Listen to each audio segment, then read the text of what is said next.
Hola, buenas Hola, noches, hola Jordano, ¿qué tal? ¿Cómo estás? buenas noches, Paul. ¿Me escuchas bien? Sí, te escucho perfecto. ¿Cómo Bien, estás? bien, bien. Un gusto, un placer conocerte de manera digital, Ajá, después de tantos años viéndote en el arte. ajá. Y bueno, te doy la bienvenida a Chimbote. De Gracias. manera- Aquí, bienvenido Paul Gastelo, el gran actor nacional. Me encanta Chimbote, Nuevo Chimbote, todo Chimbote, me parece Sí. maravilloso. Yo exactamente estoy en Chimbote. Ah, mira, tú eres chimbotano. Soy de Iquitos, soy de Iquitos, pero estoy aquí desde los 3 años. Ah, ya, ya, Así sí, que eh, selva y costa tengo. está bien. Mucho gusto. Bueno, como comentaba, estaba esta noche con el placer de poder estar contigo que eres actor de cine, televisión, teatro, también eres diseñador publicitario, aparte que eres docente y director cultural en lo que es del Club de Teatro de Lima y también docente para Del Barrio Producciones. Así Ujú. que es una... Hay varios guiones en tu currículum. Y bueno, es un gusto, de todas maneras, saber cómo estás, cómo has estado después de estos meses. ¿Qué es Bien, lo- bien, bueno, estoy ya ahorita trabajando felizmente en varias cosas porque, bueno, la situación para todos es difícil. Yo por suerte he podido, digamos, mantener unos chambas de docencia, ¿no? En el Club de Teatro de Lima y en el Taller de Talentos desde el Barrio Producciones, como han mencionado. Y felizmente tengo alumnos, que eso me entusiasma mucho. Y vamos ahí avanzando, ¿no? Acomodándonos a la nueva circunstancia e intentando encontrar una mecánica que nos permita fluir como profesores también. Y haciendo teatro de manera virtual, justo este viernes, o sea, pasado mañana, se acaba ya Delicada Flor de Loto, que es la última función a las 10 de la noche. Exacto, sí, esa es la manera que, aparte de la docencia, sé que te has estado, bueno, has entrado a este mundo adaptándote a que el teatro está abarcando ahorita lo que es, bueno, virtualmente, online, se están pasando obras que se pregrabaron, ahora se están dando en streaming, y sí, sé que este viernes es la última función. Sí, en realidad este viernes estoy por partida doble porque, pucha, estoy en una grabación que el Club de Teatro de Lima va a pasar un singular guerrillero, una obra de Sergio Arrau que se grabó y la van a pasar grabada, pero eso es a las 8:30. Y a las 10 de la noche estoy en Delicada Flor de Loto, que sí es una transmisión en vivo porque es una obra a Juan Yance. Ah, ahí está Juan Yance. También me hizo una entrevista bien bacán. Eh, sí. Bueno, nada, estoy ahí haciendo cosillas felizmente, ¿no? Y van apareciendo cosas. Sí. Así que ya, no me voy a perder este viernes el último chance para poder ver Delicada Flor de Loto. Ujú. Sí, Ahí con tu pues era Viviana Goto. Viviana Gott, una espectacular actriz que la verdad fue maravilloso elegirla a ella porque ella es de descendencia japonesa y justo su personaje es una Sí, japonesa. Está muy divertida, o sea, además es una comedia, ¿no? O sea, está, digamos, la obra ya escrita para este contexto de las videollamadas, pero no tiene nada que ver ni con el COVID, ni con las tragedias, sino es una comedia que también, digamos, tiene su carnecita, pero es para pasar un buen rato, ¿no? Y es a las 10 de la noche, donde todo el mundo está en su casa, así que hay que aprovechar, ¿no?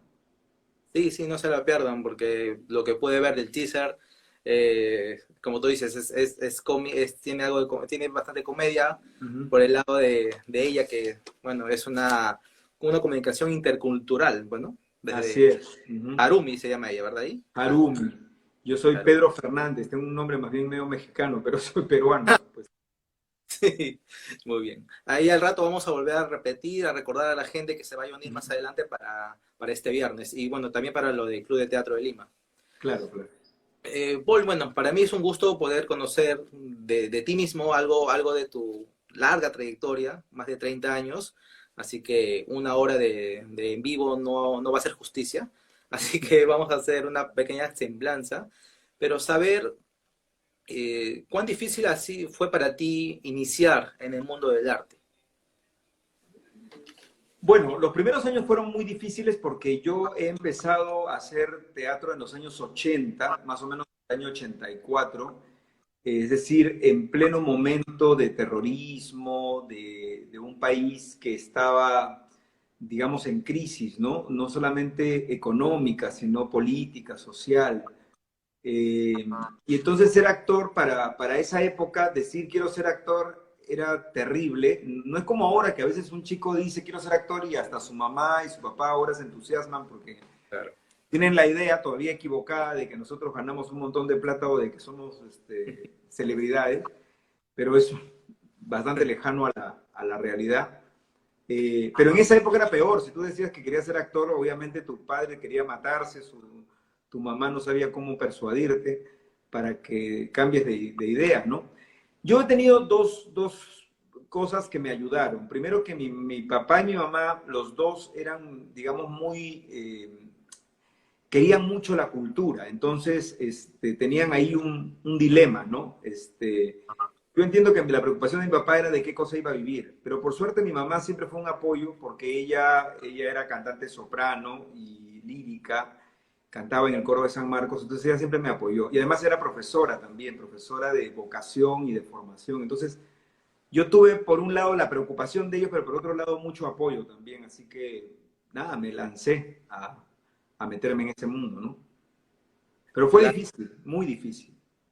sí, me imagino, como mencionas, o como estás contextualizando, que en los años 80 quizás la profesión de la actuación era muy difícil Muy por el poca tema. gente iba al teatro, muy poca gente había ido al teatro, no había mucha producción, no solo en el teatro, en la televisión no, había cero producción, si había una novela, había una, y era como una élite, ¿no? Cine, el que más producía era Francisco Lombardi y había un estreno cada medio año o cada año, ¿no? Entonces, claro, era raro en ese momento decir quiero ser actor, ¿no? Todos te miraban como diciendo, pero ¿por qué quieres ser actor? Si, o sea, es raro, ¿no? Es como si, no sé, si ahorita alguien dijera, quiero, no sé, ser astronauta. O era como lo caso, ¿no? Sí. Claro, era como lanzarse a la piscina sin agua. Sí, parecía que querías fastidiar en realidad cuando decías quiero ser actor, parecía que lo estabas haciendo por fastidiar a alguien, ¿no? Pero yo fui terco, yo soy Tauro y como buen Tauro fui terco.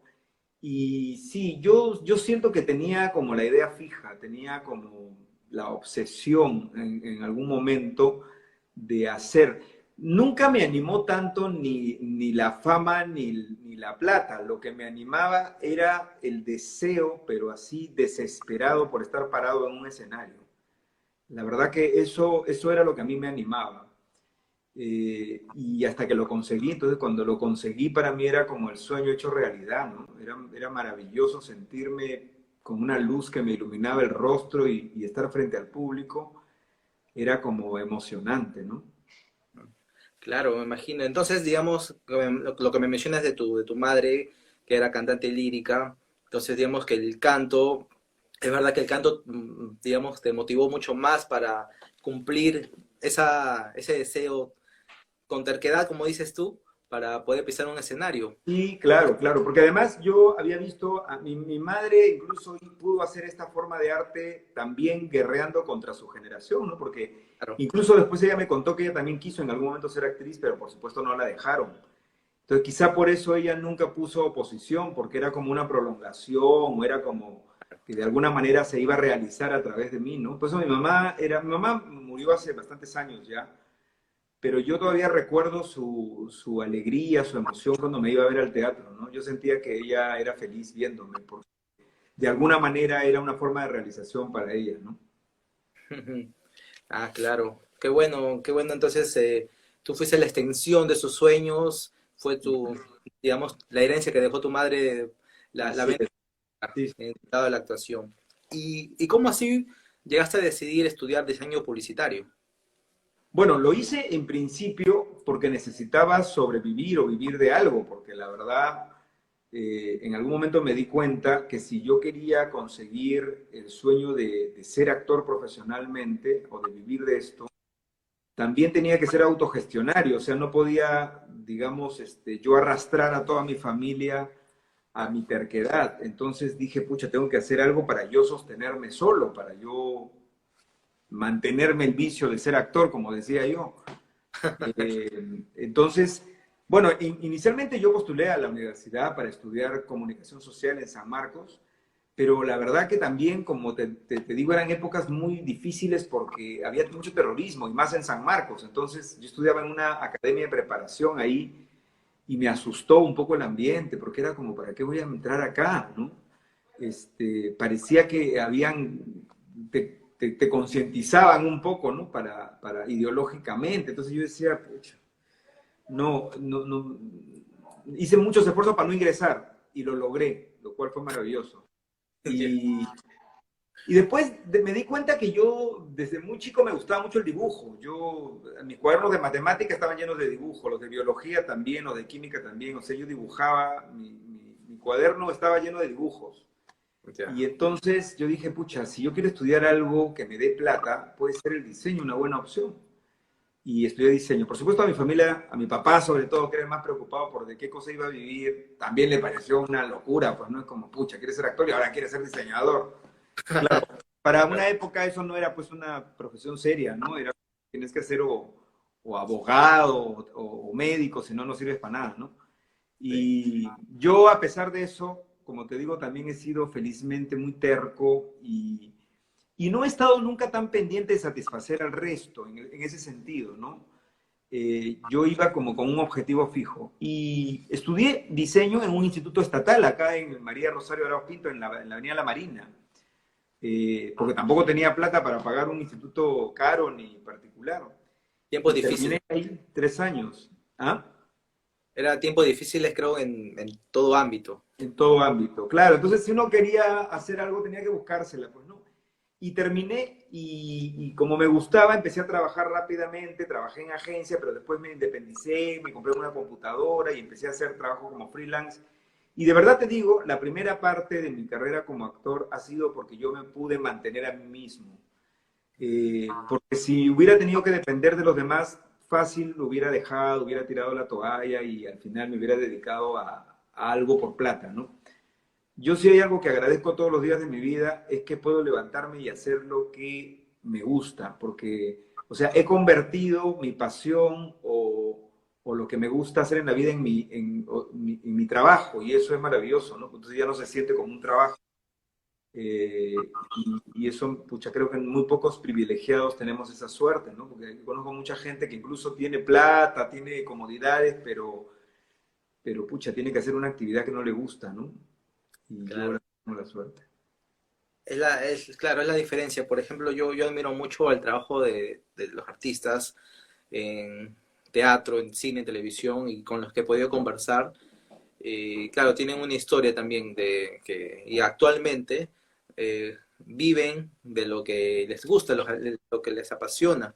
Entonces, no creo que, no, como tú dices, no lo ven como trabajo y se la pasan bien y son felices, que es lo importante Es cuando que se... yo creo que es fundamental que la gente entienda que, primero, que la vida es muy corta como para pasarte toda tu vida haciendo algo solo por dinero, ¿no? Creo que es fundamental. Además, porque creo que cuando uno hace lo que le gusta, le hace un bien a la sociedad entera, le hace bien a la gente que vive con esta persona, le hace bien al mundo. Porque estamos de verdad llenos de muchos profesionales que son mediocres no porque sean malos, sino porque lamentablemente hacen algo que no les gusta. Y entonces cuando haces algo que no te gusta, lo haces mal, pues, ¿no? Exacto, exacto. Y digamos, y la carrera de diseño, ¿pudiste ejercerla? Mira, yo lo pude ejercer primero en agencia, pero muy corto tiempo, porque luego me volví trabajador independiente, o sea, era freelance, hacía trabajos para clientes independientes, me compré una computadora, empecé a trabajar, pero paralelamente nunca dejé de hacer teatro. Entonces eso era lo bacán, que yo ocupaba el tiempo en las dos cosas. Claro, me daba más plata el diseño que el teatro al inicio, ¿no? Yo terminaba de trabajar y me iba a ensayar, terminaba tarde y al día siguiente volvía nuevamente a trabajar, hasta que apareció una chamba de profesor de diseño en un instituto. Y entré y ahí descubrí que otra pasión y otra cosa que me encantaba era enseñar. me pasó de vueltas, claro, lo tenía un poco en los genes, porque mi mamá, como te contaba, fue profesora de vocación y de formación. Mi papá es un tipo, todavía vive, muy amante de la cultura, siempre era de los que nos decía lee, lee, lee. Y entonces, cuando descubrí la docencia, pucha, fui inmensamente feliz porque me encantó. Y me quedé como jugando 10 años enseñando diseño. Yo ahí nomás, después de que empecé a enseñar diseño, a los pocos años me proponen enseñar actuación también ahí en el Club de Teatro de Lima, el señor Reynaldo D'Amore. Y entonces ya enseñaba diseño y enseñaba actuación. Entonces, pucha, ya gol de media cancha, pues, ¿no? O sea, ya la había hecho. Claro. Y empecé a tener esas actividades como mi sustento para poder luego poder hacer lo que me gustaba, que era actuar, ¿no? Ujú.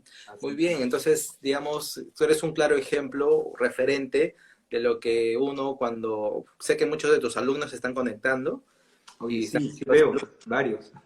y sé que muchos estudiantes de actuación, como tú lo hiciste, también tenían que hacer tal vez un trabajo part-time para poder sustentarse, de todas maneras, para poder Claro, claro. pagarse las clases y todo eso. Y en base a ellos, por ejemplo, ¿qué formaciones artísticas o talleres tú fuiste llevando al inicio de tu carrera?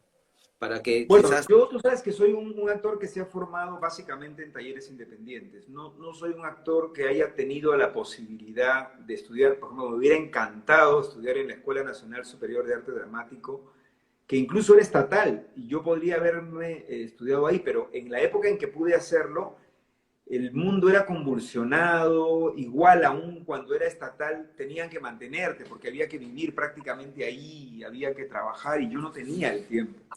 Es curioso porque cuando tenía el tiempo no tenía la plata, cuando tenía la plata no tenía el tiempo porque estaba trabajando, y cuando ya tuve el tiempo y la plata resulta que estaba muy viejo. Entonces, era una desgracia. Entonces, yo tuve suerte también porque en mis inicios, el primer taller que yo hago, lo hago con un señor que ya murió, un actor antiquísimo, pero que si lo mencionas entre los actores más viejos lo conocen. Se llamaba Hudson Valdivia, es un actor arequipeño que era un gran actor, un vozarrón, él declamaba Vallejo, y junto a él me enseñó Germán Vegas Garay, que era otro actor mayor, y a mí me impactaron ellos dos, me impactaron. Hasta ahora recuerdo su primera clase, era como impresionante. Y ahí luego llevé, creo que era un taller que duraba 6 meses, pero habían cursos, ¿no? Incluso había un curso de maquillaje teatral, había un curso de historia del traje y del mueble, etcétera. De ahí empiezo a pasar a otros talleres, tengo suerte y empiezo a trabajar con grupos aficionados, pero resulta que en estos grupos aficionados de pronto había alguien que era profesional. Y poco a poco voy saltando de lo aficionado a lo profesional y cuando me doy cuenta empiezo a trabajar con gente como Hernando Cortés, Reinaldo Arenas, Aide Cáceres. Entonces, cuando me di cuenta, yo ya estaba trabajando con gente que vivía de esto y que trabajaba de manera profesional. Y siento que ahí empezó mi verdadera y real escuela, porque al trabajar con estos actores era aprender todos los días, era ponerme en modo radar y ver Claro. cómo llegaban, cómo se aprendían la letra, cómo respetaban al director, aun cuando el director de repente era mucho menor que ellos. Entonces, esas actitudes empezaron a enseñarme que si yo quería dedicarme a esto profesionalmente, tenía que seguir esos buenos ejemplos, ¿no? Después me meto a estudiar otros talleres, lo que iba apareciendo, hasta que llego al Club de Teatro de Lima. Pero yo llego al Club de Teatro de Lima porque me entero que ahí enseñaba Sergio Arrau, que se convirtió luego en mi gran maestro. Y yo ya había hecho una obra de Sergio Arrau, lo había visto y había visto obras que él había dirigido. Y cuando veo que él enseñaba en el Club Teatro de Lima, pucha, me desespero un poco y voy corriendo a que sea mi profesor. Y ya, y ahí terminé en el club los 3 años y luego vinieron más experiencias. Luego he hecho pues impro, estudié algo de clase, pero nunca me he subido a un escenario con la nariz roja puesta porque le tengo mucho respeto, pero me ha servido mucho como actor. De pronto he hecho stand-up comedy también de manera un poco accidental, con éxito, felizmente, pero tampoco me dediqué a eso. En realidad, soy de los actores empíricos que se ha hecho en el camino y que ha aprendido mucho de los compañeros con más experiencia, ¿no? Claro. Ha sido como un imán. Así Y, es. y qué bueno, porque sé que muchos de tus alumnos te admiran. Y bueno, y de todas maneras, como te digo, te tienen como referente, porque tú vienes de una época donde iniciaste la actuación, donde era muchísimo más difícil, no había ni becas, creo, para poder llevar algún taller, nada de eso, así que había que trabajar. ¿Y Sí. qué recuerdo se te viene a tu mente si te digo obra de teatro La Cosa? Es la primera obra que hice, es la primera obra en la que me enfrenté a un personaje, era del dramaturgo Juan Rivera Saavedra. Yo debuté en el teatro, en el Teatrín de la Escuela Nacional Superior de Arte Dramático, pero yo no era alumno de ahí, yo era un chico aficionado que estaba en un grupo aficionado, que alquilaba las salas para ensayar, ¿no? Y estrenamos en el Teatrín, que también lo daban para funciones. Nunca me voy a olvidar de esa función porque mi papá estaba en primera fila y yo me estaba muriendo de miedo porque era como la responsabilidad de demostrarle a mi viejo que lo que quería hacer lo quería hacer en serio. Y nunca me voy a olvidar de esa función porque la clásica que uno observa por un huequito a ver quién está en el público y me encuentro la cara de mi viejo todo serio ahí esperando a ver pues, a ver qué es lo que vas a hacer. Y yo era el protagonista de la obra. Y la imagen que tengo, pero clarísima en mi mente, es cuando yo empezaba sentado en un cubo, agachado así, de espaldas al público, y nunca me voy a olvidar esto, ¿no? Que sentí que empezó la música, sentí cómo se corría el telón y cómo el piso del escenario se iba iluminando, como yo con la respiración agitada me pongo erguido en este cubo, volteo y viene el primer monólogo de la obra y me encuentro con la cara de mi viejo, que estaba en la primera fila mirándome así como, a ver, pues. Y pucha, creo que casi se me olvida toda la letra, pero, pero nada, pude salvar esa primera situación, porque era mi primera vez en vivo y en directo con el público enfrente. Y Claro. felizmente salió bien. Así que nada, recuerdo ese momento como un momento mágico y decisivo, ¿no? Yo estoy seguro que si en ese momento las cosas no hubieran salido, de repente me hubiera dedicado a otra cosa. Mm, Yo estaba en ese momento probándome a mí mismo, ¿no? wow. Y todo salió bien, así que y Y luego vinieron. felizmente todo salió bien. Igual era una obra, digamos, de nivel bastante aficionado, ¿no? O sea, no, ahora ya, después de muchos años, entiendo que no hacíamos pues un trabajo con todas las de la ley, ¿no? Era un poco ligero todo, ¿no? Claro. Y, Yo no he tenido la oportunidad de verte todavía en teatro, en ujú. vivo, ya, porque el teatro o yo asistir a un teatro llegó un poco tarde a mi vida. Prácticamente de hace 4 años recién asisto al teatro. Trato de ir por Lima. A ver, lo que sí he visto ha sido una obra que digamos que la podemos comparar con estos tiempos que ha habido confinamiento, como estoy en casa, es Nunca llueve en Lima. Sí, He claro. podido ver la obra, la tengo encima, la tengo y la he visto y Creo que la has es, visto en video. sí, la he visto en video. Ahí la tengo también para verla una y otra vez. Sí, es una obra muy bonita. Esta obra la escribió Gonzalo Rodríguez Risco. Y sí, pues además es una obra que fue loca porque terminamos de hacer la obra y ahí nomás empezaron las inundaciones en todo sitio. Y era como, parecía que el autor había sido premonitor porque era una Ujú. cosa locaza, ¿no? Y le tengo mucho cariño a ese montaje, primero porque el elenco era muy bonito, segundo porque era la primera vez que me dirigió un maestro como Alberto Isola, a quien yo por supuesto admiro muchísimo y que siempre había querido estudiar con él, pero nunca había podido, porque o por plata o por tiempo. Y de pronto me convoca el mismo Alberto para trabajar en una obra que él dirigía después de tantos años. Como comprenderás, era emocionante para mí, casi me pongo a llorar Ujú. me invita, ¿no? Y fue también una experiencia bacán, ¿no? Trabajar con el maestro. Claro. Ahora quiero recordar a la gente tu paso por la televisión. Has estado en Tribus de la Calle, en Todo se compra, todo se vende, en La Rica Vicky, que yo también me acuerdo, en Qué buena raza. Porque tú estabas bebé, No, tenía 10, 11 años, Santo creo. Cristo. También ha estado en Demasiada Belleza, Amor de Madre, que también hace unas... Y por ahí alguien mencionaba los del Solar, una comedia algo muy bonita también. Sí, de Solar, Vacaciones en Grecia, Memoria de Guachimán. Estuviste en lo último que hemos podido verte hasta principios de año que dio fue Chapa tu Combi, ya para tu donde combi. es un Sí. personaje bastante familiar, se nos puede hacer. Bueno, sí, no fue tan difícil porque tenemos tantos referentes de políticos corruptos. Sí, Sí. Ahí, hiciste una excelente dupla ahí con Stephanie Drue, ahí con eh, extraordinaria, dices Estefan. Christmas, Merry Christmas. Sí, Y, y bueno, sé sí, que yo he la... tenido mucha suerte, la verdad, y además, como actor uno agradece que te den la posibilidad de hacer personajes tan diversos, ¿no? Porque la verdad, yo cuando recién empecé en esta carrera tenía mucho temor al encasillamiento, ¿no? A que me llamaran para hacer solo un tipo de personajes.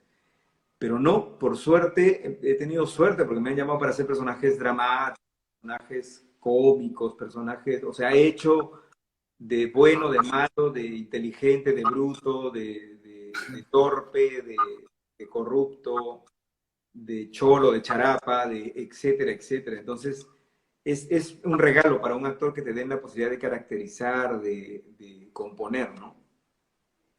Hay un personaje que digamos, hiciste varias veces quizá, un par de veces, dos o tres, lo que es referente al terrorismo, Sí. digamos.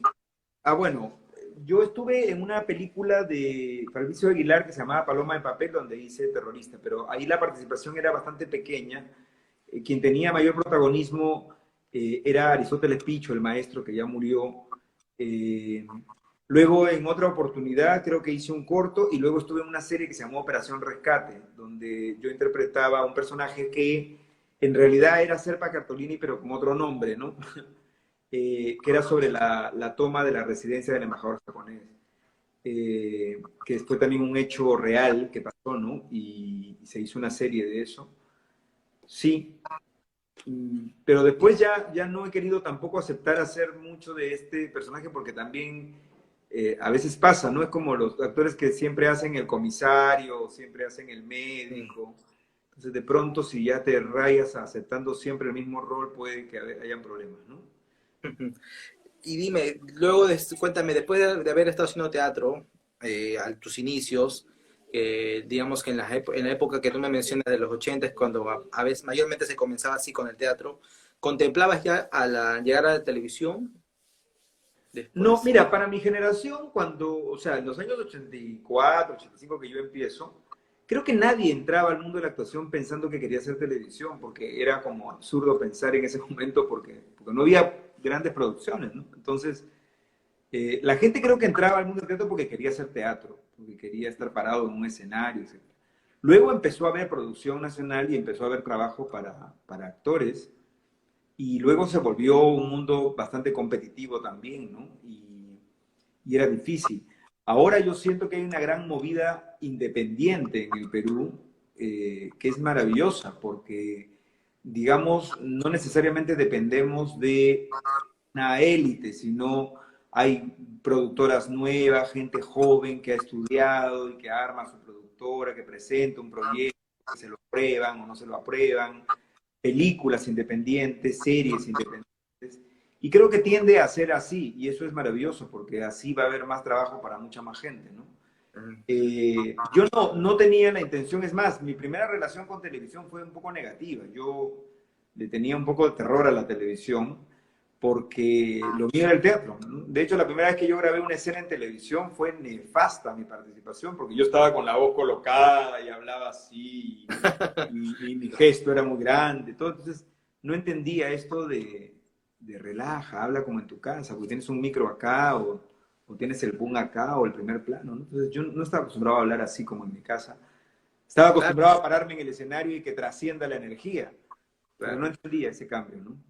Claro, porque el teatro, bueno, cuando la actuación en el teatro es para, digamos, a un público, digamos, en cambio en la televisión la cámara te enfoca la cara completamente, y te vamos a Claro, el ver. primer plano es algo que no hay en el teatro, entonces, pero uno no lo entiende. Entonces, en el teatro uno tiene que hacer que todo lo que te pasa adentro se vea afuera, porque el de la última fila también se tiene que enterar lo que te está pasando. Entonces, y además el tema es que en el teatro tienes que hacer todo eso con técnica, pero tiene que ser verdad y tiene que sonar a verdad, no tiene que ser artificial. Entonces es complicado, por eso yo siempre creo que para el teatro se necesita mucha más formación que para la televisión o para el cine, Claro. porque los actores tienen que tener muchas herramientas, ¿no? Mm. Por ahí veo que pregunta, un niño, ¿desde cuándo puede entrar al mundo de la actuación? Que, Bueno, en realidad no existe límite ni de viejo ni de niño. O sea, un niño puede empezar desde muy niño. Lo que sí creo que para un niño, porque también dicto talleres para adolescentes, por ejemplo, nunca debería ser el objetivo trabajar inicialmente, sino descubrir cosas. Quizá por ahí aparece alguien que de pronto puede trabajar, pero tú sabes que el teatro como herramienta le sirve a cualquier persona para desarrollar su personalidad, para mejorar sus niveles de comunicación, para socializar, etcétera, ¿no? Y entonces creo que cuando los papás meten a sus hijos a un taller de teatro deberían pensar más en eso que en que su hijo sea una estrella, en que trabaje, porque la verdad, por lo menos en la televisión, es un trabajo muy duro, muy fuerte. Para un niño a mí me parece que es sumamente fuerte, ¿no? Felizmente, últimamente las productoras ya lo entienden así y por eso dosifican el trabajo para los niños y no es tan fuerte, ¿no? Pero antes no era así, la verdad, y a un niño le podían sacar la mugre. ah, Eh, pero yo sí creo que, de hecho, a cualquier persona desde edad muy temprana, un curso de teatro le va a ayudar como persona muchísimo, muchísimo. ¿sí?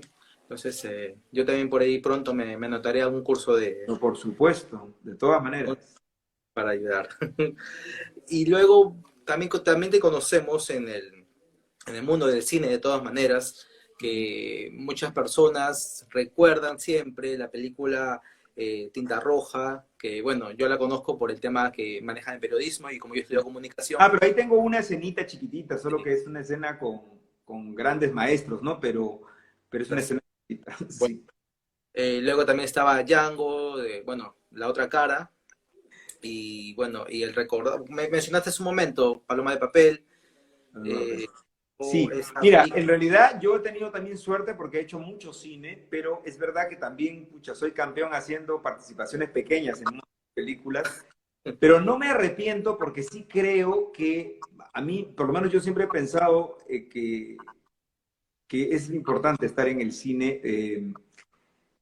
Pilar Bardem, una actriz española con la que tuve la suerte de trabajar en Pantaleón, ella siempre decía que es mejor tener una participación pequeña en una gran película que ser el protagonista de una mala película. Y yo he tenido, la verdad, mucha suerte porque aunque he tenido participaciones pequeñas, he estado en grandes películas, ¿no? Pantaleón, Paloma de Papel fueron éxitos, Django, luego vino una secuela y a mí me matan en los primeros 10 minutos de la película, de la primera.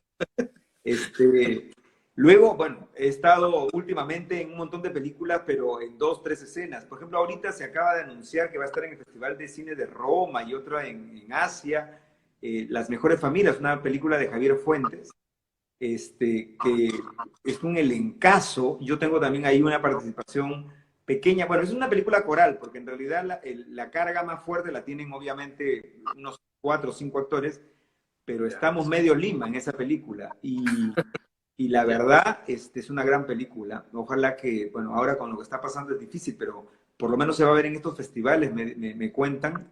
Ya puse algo en el Facebook, así que chequen, está bien paja. Y es la primera vez que yo trabajo, por ejemplo, con Javier Fuentes, ¿no? Que es el que hizo esta película tan galardonada, eh, que era en, ¿cómo se llama? El elefante desaparecido es una, y Contracorriente, ¿no? La más famosa eh, que hizo Javier Fuentes. Entonces también para mí ha sido bacán trabajar con él, ¿no? Qué bueno. Sí, mira, las grandes películas que tú mencionas, bueno, como te decía al principio, yo soy de Iquitos, mi mamá es de Iquitos, tenemos referencia, bueno, cuando salió la película de Pantaleón no la podía ver porque tenía No, 10. pues claro, claro. Imagino que te la prohibieron. Y bueno, sí, pero sí he podido ver los trailers, las escenas que tú pasabas ahí ahí siendo supuestamente de Iquitos, ¿no? Con el personaje, tu nombre era Chupito, ahí en la película. Chupito, claro, que era Charapa, sí. Y eso Sí, siempre recordamos ahí con mi mamá. una experiencia esa película, la verdad, una gran experiencia. ¿Y cómo viviste estar grabando allá en plena selva? Bueno, vivimos 2 meses, yo no conocía a Iquitos y vivimos ahí 2 meses, todo el elenco en un hotel. Fue una experiencia alucinante, pues, ¿no? Porque, bueno, para mí era la segunda vez que yo hacía cine y el proyecto era un proyecto importante porque lo producía además un canal de televisión como América. Entonces había un gran presupuesto también.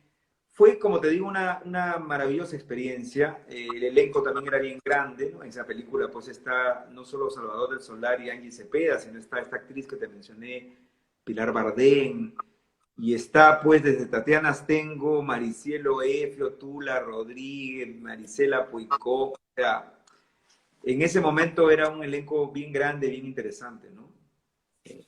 Grandes, grandes películas que quedan para la posteridad y para la historia de Es Perú. historia, claro. ¿Sí?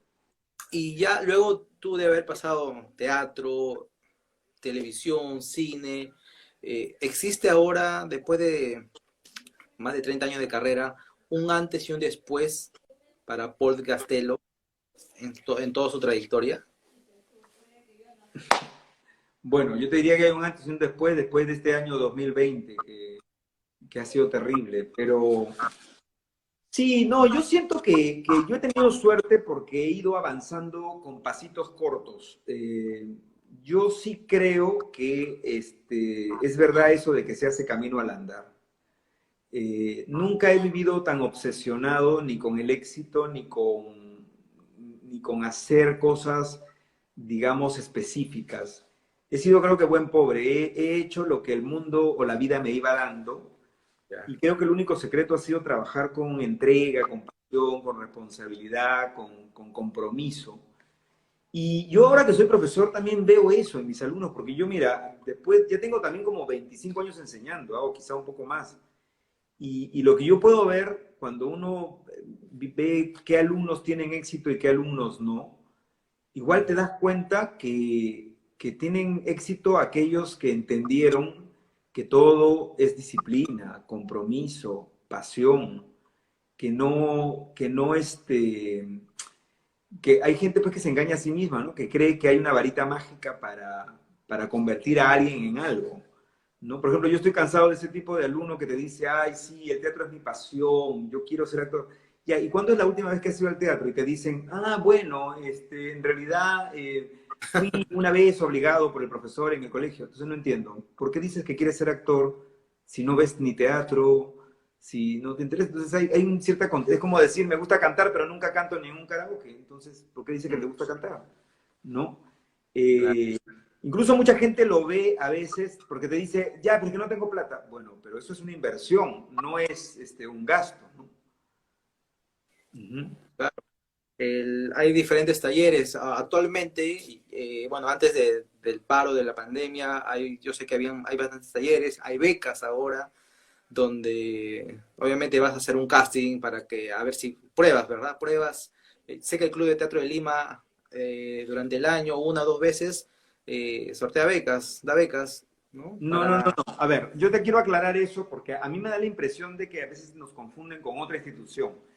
En el Club de Teatro de Lima es verdad que a veces se ha dado alguna media beca o una beca, pero tiene que ver con una chamba interna. Nunca se sortean ni se hace nada de esto público. Hay otras instituciones que sí lo hacen, porque creo yo que hay muchos lugares donde usan el viejo truco de la beca como un gancho para, para jalar a gente. En el Club Teatro de Lima, no, el Club de Teatro de Lima tiene más de 66 años, ya es como digamos, una institución que fundó Reinaldo D'Amore hace muchos años. El Club de Teatro de Lima en general es un centro bastante barato, bastante cómodo y es muy asequible. Nosotros hemos tenido y tenemos alumnos que vienen de diferentes partes del Perú o del mismo Lima, de lugares donde de pronto hay muchos problemas económicos.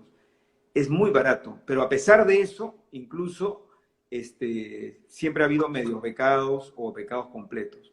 Por supuesto, el único requisito para las personas que se ganan una beca o una media beca ya en el club es que tengan compromiso, porque si no, están quitando sitio a alguien que de verdad quiere, ¿no? Pero por otro lado, también siempre pienso mucho en que el que quiere nunca tiene que ver, digamos, eso como una dificultad, porque creo yo, insisto, mucha gente está esperando que las cosas sean gratis y nada es gratis en la vida, ¿no? Yo sí creo que hay que invertir en lo que uno quiere hacer, que es importante. Yo he tenido que trabajar mucho para mantenerme los talleres a los cuales me metía, para aprender, ¿no? Entonces, sí, porque como te digo, así como hay gente que quiere que todo sea gratis, también hay gente que quiere que tú tengas una varita mágica y lo conviertas en actor de la noche a la mañana, o que hables con su amigo para que entre en un casting. Eso es lo caso, ¿no? Yo no he tenido nunca padrinos, por ejemplo.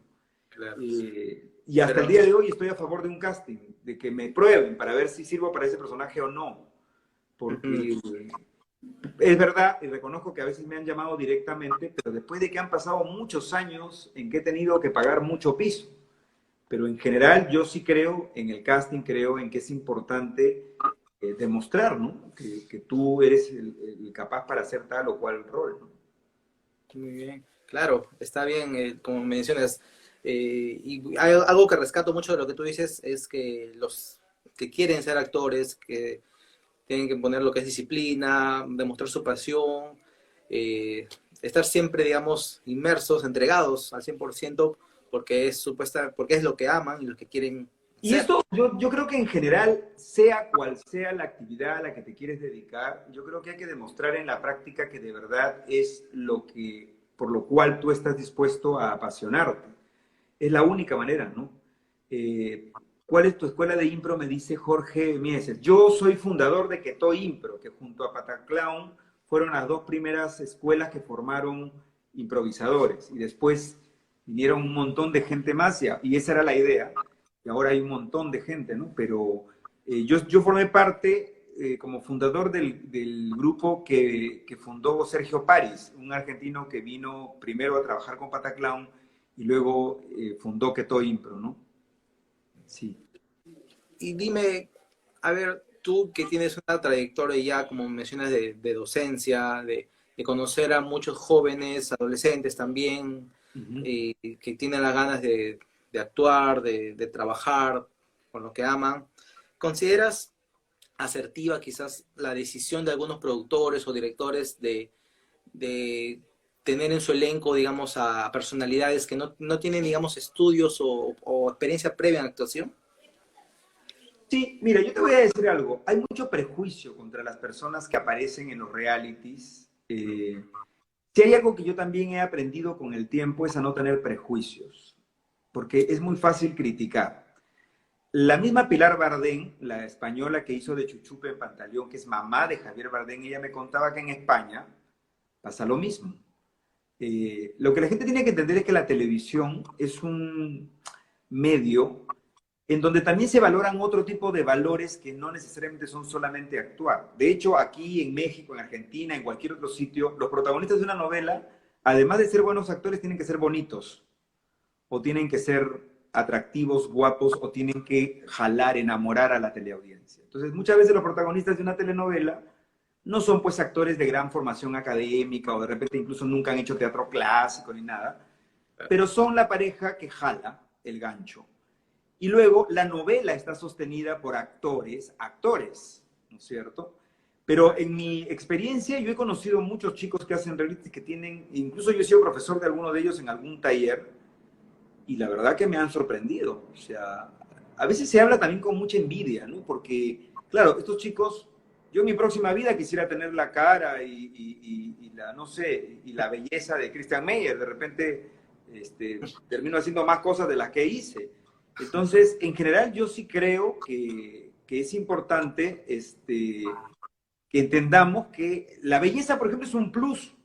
O sea, es un plus adicional para cualquiera que hace televisión. Como yo no la he tenido que sacarme la mugre un poquito más. Pero, pero yo no ando criticando a la gente que se le da una oportunidad porque más allá de eso, yo creo que es un tema de actitud también, ¿no? yo soy un abanderado de la actitud. Yo también conozco un montón de actores de mucha formación académica, que son incluso muy buenos actores, pero que son tan pesados en la vida real y tan mala gente que nadie quiere trabajar con ellos, ¿no? Entonces, yo sí siempre subrayo con los alumnos está bien, preocupémonos por estudiar, por prepararnos, es importante, pero sobre todo tratemos de ser buenas personas, de ser empáticos, de ser solidarios, de tener la actitud correcta. Y la actitud correcta es ser un buen compañero de trabajo, tener la suficiente humildad como para reconocer que te equivocas, como para seguir aprendiendo, como para seguir enseñando, etcétera, etcétera, ¿no? Muchos valores que creo que son a veces, para tener trabajo, importan mucho más que saber actuar. Así que eso, ¿no? Ahora que mencionas los prejuicios que como sociedad tenemos hacia las personas que están en elencos, que quizás no saben actuar o no han llevado a una formación, ¿qué prejuicios crees tú que nosotros como sociedad debemos vencer, quitarnos para poder Uy. tener la decisión de asistir a las funciones de los teatros? Bueno, hay una lista inmensa. Mira, yo creo incluso que se ha avanzado mucho. Bueno, esto de la pandemia nos ha sentado a todo el teatro, pero en los últimos años se avanzó muchísimo. La gente no iba al teatro por prejuicios. Por ejemplo, la gente dice, no, pero es que el teatro es caro. Primer prejuicio. Si tú abres el periódico, claro que si la gente lo único que ve en el periódico es el horóscopo, o la página deportiva o los chismes, obviamente nunca se va a enterar. Pero en general, en el Perú hay teatro para todos los gustos y para todos los precios. Incluso hay espectáculos que pasan la gorra. Hay espectáculos que cuestan 5 soles, 10 soles. Sí. Entonces, no me digas que el teatro es caro, sino simplemente no te enteras porque no quieres. Dos, la gente seguía diciendo, uy, pero es que para ir al teatro hay que tener buena ropa. Segundo prejuicio, eso no sé de qué época será, pero el día de hoy tú puedes ir al Marzano, al Teatro Nacional, o sea, con la ropa que tienes puesta, nadie te exige que te pongas chaqué ni que te pongas elegante. Así que eso es un pretexto que estás poniendo para no ir al teatro. Tercer prejuicio. Uy, no, es que para ir al teatro hay que saber de teatro. Mentira. Hasta una obra de Shakespeare, porque Shakespeare escribía sus obras pensando en el pueblo, son perfectamente asequibles. Te puedes reír mucho con una obra de Shakespeare o puedes llorar.